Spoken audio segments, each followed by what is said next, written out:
Have you ever had that moment where you can literally see like the mood or the pattern you're in, and you even maybe know what would help, but like we're still not going to choose to do anything about it? This happened to me last week, and it reminded me of something really surprising about mindfulness that most people misunderstand. So I had a couple of rough days. I was just carrying this really heavy mood.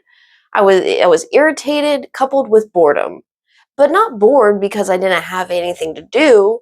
I had work responsibilities and I'm always researching, planning, or writing for our videos here, and I enjoy all of that. But it's like I was still bored in that strange, restless way where everything just felt like it was so much effort. The worst part was I could see my malfunction, but I had no motivation to do anything to change it. I could tell that I wasn't just bored. If I was writing, like I knew what I wanted to say and what we would talk about here, but I was just ready for it to all be out. I could feel the impatience of the process itself. Like literally just the time it was taking to type out a plan was what was boring me. And the irritability probably came from that impatience, or it could have been a bad night's sleep, or hormones, or all of that. But either way, I could see the mood, but I just still didn't care to do anything about it. Did you know this was a thing, like an actual normal phase of growth thing? Not just a you thing, but an all of us thing. That experience is actually incredibly common. But the reason it happens is not what most people think. Let's talk about it. Hello, friend, and welcome to Torches, Yoga, and Mindfulness. I'm Lauren. This is Misty Mindful. And I'll be your coach today. If you're curious about mindfulness, healing, and practical habits that actually work, you're in the right place because here we focus on, that's right, simple but powerful practices grounded in ancient wisdom and modern science to care for both our minds and bodies. So make sure you hit that like and subscribe so you don't miss what's next. So there is something uniquely frustrating about that moment. Whether we're feeling anger, boredom, stress, like if we didn't understand our reactions, at least we can blame that not knowing. But when we understand them and still stay stuck and just along for the ride, it hits different. Then we start to analyze that information, maybe taking it to the journal, asking ourselves, if I'm aware of all of this, why am I still like this? Well, that is actually what is actually underneath all this is just a simple misunderstanding. We feel like the insight alone should bring clarity, control, and calm. And when we see the pattern or see the mood and still let it take the reins, we feel like we're doing something wrong. But what if I told you nothing is actually wrong with you? What if what we're experiencing is actually a very normal gap between awareness and integration? What we're talking about today is the space between recognizing a pattern or a mood and having our nervous system fully settled. It's the difference between our thinking mind catching on and our body catching up. And that gap isn't hypocrisy or a lack of growth, and it's definitely not proof that we are failing in some way. It's a phase of growth that just doesn't get talked about much.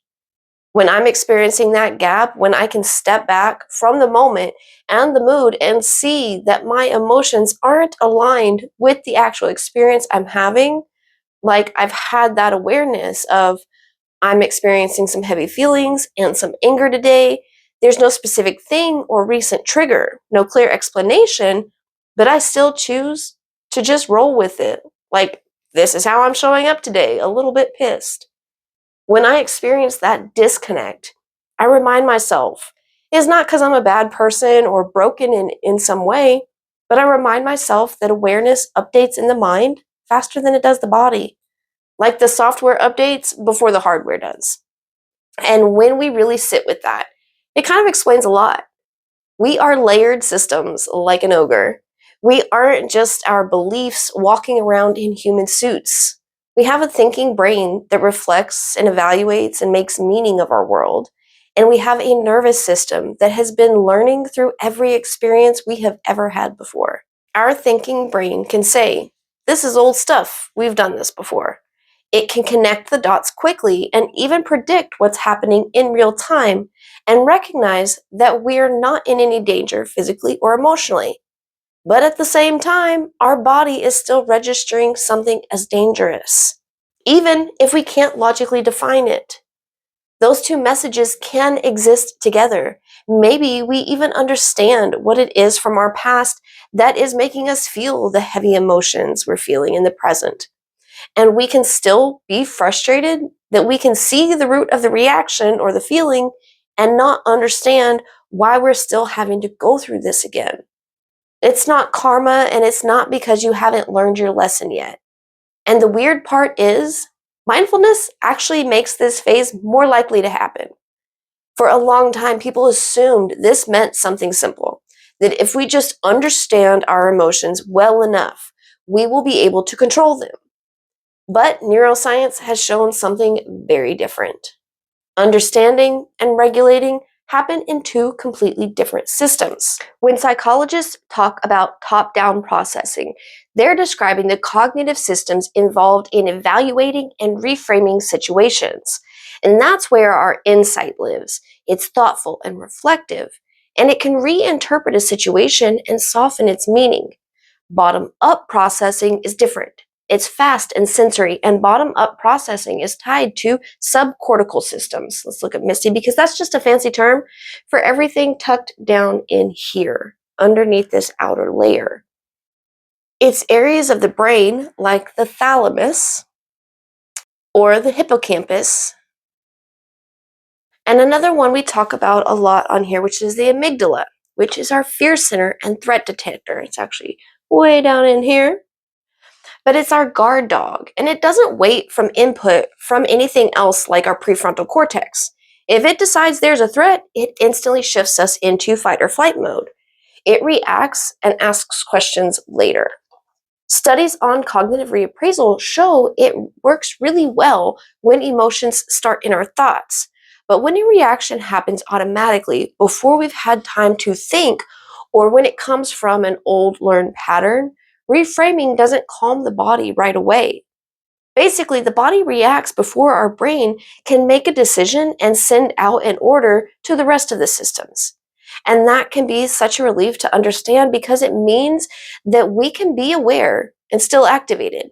And we're not broken. It's just our biology working the way it's supposed to.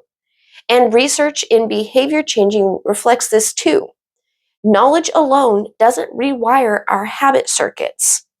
Insight updates our internal model of what's happening, but actual change requires repetition and lived nervous system experience. It requires the body learning something new, not just the mind understanding something new. And this is why forcing calm backfires. Have you ever tried to relax and somehow you ended up more stressed? That's usually the moment we start trying to manage our feelings with our thoughts. We tell ourselves we shouldn't be upset, or talk ourselves out of a reaction, start analyzing it or trying to correct it, and you can't logic your way through feelings. If you've ever caught yourself thinking, I know better than this, or I shouldn't be feeling this way, you're exactly the kind of person this works for. Mindfulness approaches this differently. This is where mindfulness becomes more than positive thinking. Mindfulness isn't about forcing a better thought on top of an activated body. It's not just telling ourselves we should feel better or things are going to get better. It's about staying present with the activation long enough for it to complete its cycle. It's allowing the stress response to move through instead of layering shame or other commentary on it. And if you remember, we've talked before about Jill Bolt Taylor. She is a neuroanatomist, and she discovered that the chemical reaction, the process that is our emotions, only lasts in our bodies for about 90 seconds. It starts, it comes to its highest expression, its peak, and then it begins to dissipate in just that 90 seconds unless we feed into it. When we start replaying the trigger, narrating, or adding self-criticism, commentary, or shame, when we tie that old memory to the new experience, when we start imagining how we think things will go or try to come up with better comebacks, all that feeds into it and keeps it alive and moving and hijacking our system. If we can notice that activation is starting in us and stay in the seat of our observer, we will be able to objectively watch the process happen and pass instead of being dragged away by it, like getting pulled into a riptide. So instead of saying to ourselves, I shouldn't feel like this, We practice something different. We say, this is activation. My body is processing. That small shifts makes all the difference because often what prolongs our dysregulation isn't the initial surge, it's the secondary reaction. It's the frustration about being frustrated. Is the judgment we have on ourselves about being triggered in the first place. When we remove that layer, the original wave has space to peak and recede. In everyday life, this can look surprisingly simple. It might mean noticing the split between our mind and our body and naming it gently, like, my mind understands, my body is still reacting. That sentence separates our identity from our physiology. We are not the reaction, we are the awareness holding and noticing the reaction. Or it might mean resisting the urge to quickly fix our mood. We don't have to sprint towards a new perspective by ignoring what we are already feeling. We don't have to moralize ourselves into calmness or compare our situation to all the suffering in the world. We can just let the body finish what it started. It can also mean we need to focus on our body and not the story. We take a long exhale, unclench our jaw, drop our shoulders, or take a short walk instead of letting the internal debate spiral out of control. And when we are able to do that, we give the nervous system signals of safety instead of more arguments. Then maybe the biggest reframe of all is how we measure growth. The goal isn't that we never get triggered again, that we will only live forevermore in absolute serenity. Growth often looks like returning to our center, to ourselves faster or escalating less. It looks like catching ourselves mid-spiral and choosing to just back out and not keep pouring fuel into it. Maybe the me from a year ago would get activated and spend all day in that spiral. But the today me still gets activated, but I can find myself out of that and past the activation in just 20 minutes. I still feel the surge, but we don't take it on as part of our identity. And that won't come as some big dramatic expression, but it is real, measurable growth. So if you're in a season where you can clearly see your patterns, but still feel them strongly, that doesn't mean our discernment has failed. It just means our awareness arrived before the rest of us caught up. It's not regression, but actually a very, very normal part of integration. And that is quiet work, shorter storms and softer edges with self-compassion. Instead of asking ourselves, what's wrong with me? We're saying, I see you. We are allowed to understand one thing and feel another. We are allowed to be human.